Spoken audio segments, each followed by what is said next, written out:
is gonna be a whole YouTube video, right? That's awesome. Just Sean texting. I'm gonna title it Sean texting. I wonder how many like views we would get. Probably with more my than face, our regular video. Tons, dude. This is Godwin. This is the smarter. This is Godwin's smarter cousin. But I talk more about guns than sandwiches. What's up, left hand?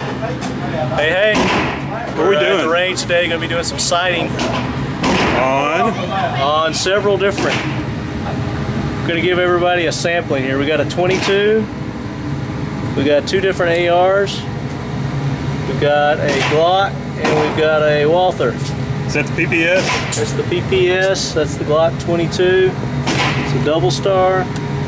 This is the Troy, and this is a Marlin, I do believe. Yep, Marlin 22. We've got a Trijicon laser, not laser, red dot. It's actually amber dot. Then we've got a aim point, and we've got a Crimson Trace laser on the Glock. Very nice. And our buddy Sean. This is Sean. Armory. Hello, everybody.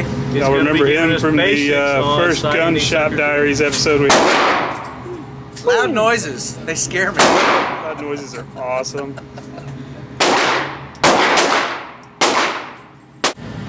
Now, Sean, we're at 25 yards, right? Yeah, this is 25 yards.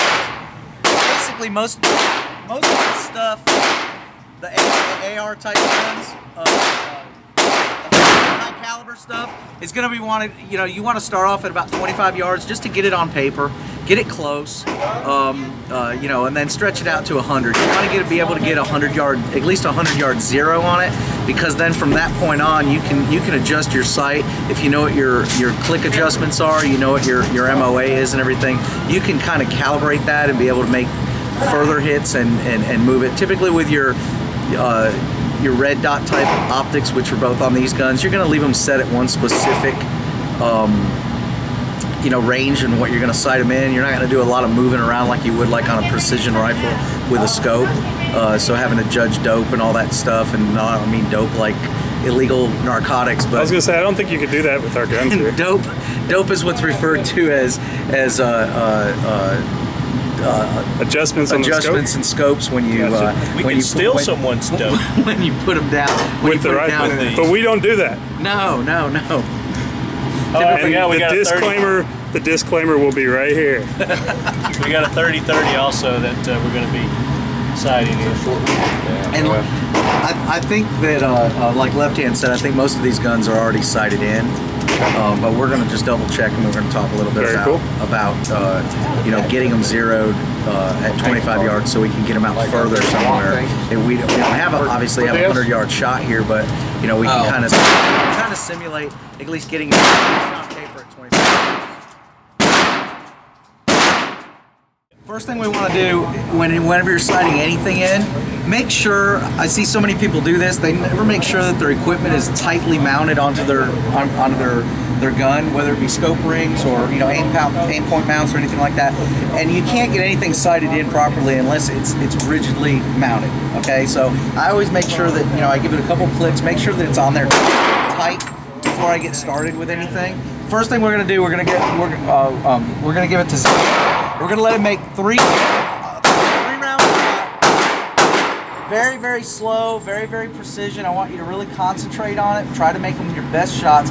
If you feel like all of a sudden oh, that wasn't a good shot, I want you to call it, all right? And I want you to say, oh, that wasn't good. I jerked the trigger, or, you know, it just didn't feel right. I want you to make 3 good shots, all right, that are gonna feel right to you, okay? When you say, yeah, those all felt good, we're gonna roll it back in and we're gonna see where it is. That's gonna give you a nice little clue. If you did your part right, it's going to show us where it is. You can't just shoot one round typically and say, okay, I want to move the scope. You got to do at least a couple confirmation shots, and typically you want to do 3. All right? Okay. Okay, so go ahead and load up. Should I do it with the suit jacket? No, you need to take that off. Bond, James Bond. Just lay it there on my, okay, that'll work. Grab that chair. Okay. I want you to sit down and do this, all right, because it's less room for error. All right, get it in your shoulder. Are you a lefty? No. Okay. Let me get out of your way. Switch. It doesn't have a real good rest here. I mean, typically you'd want to do something like this with a sandbag or something like that. All right, but we're just gonna make do with the best we've got. Okay. All right. And you're just gonna get, you know, when you're ready, go ahead and load up the gun, get it fit good for you and everything, and just take 3 real smooth, easy shots. I don't want to hear bang, bang, bang. I want to hear bang, breathe, relax, come back down on it, get all set again, press that trigger again, nice and light, and so forth and so forth through those 3 shots. Okay? Am I going red dot or? You're going red dot. And I think I got it turned up. You don't want it overpowered, you know, indoors because it's darker. You want to adjust that red dot so you just see the dot. You don't want to see anything kind of, you know, focusing out on it. You just want to see that red dot just bright enough to be able to see what you're seeing. Just nice and steady. Yeah, you see big old flying back.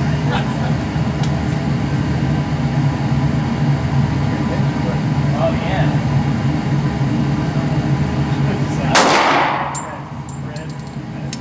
Safety. That always helps. Either that or you got a horrible trigger. He's got a horrible trigger on this.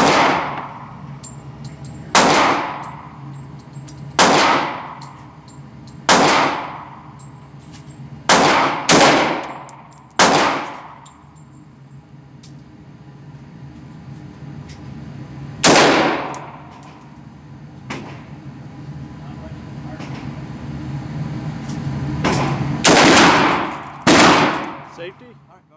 Let's see how good he is. How you think you did? How'd they feel? Good Felt shots? good. All right. You know what I'm saying when I'm talking about Yeah. that, right? You know when you jerk the trigger. You know when it didn't feel right.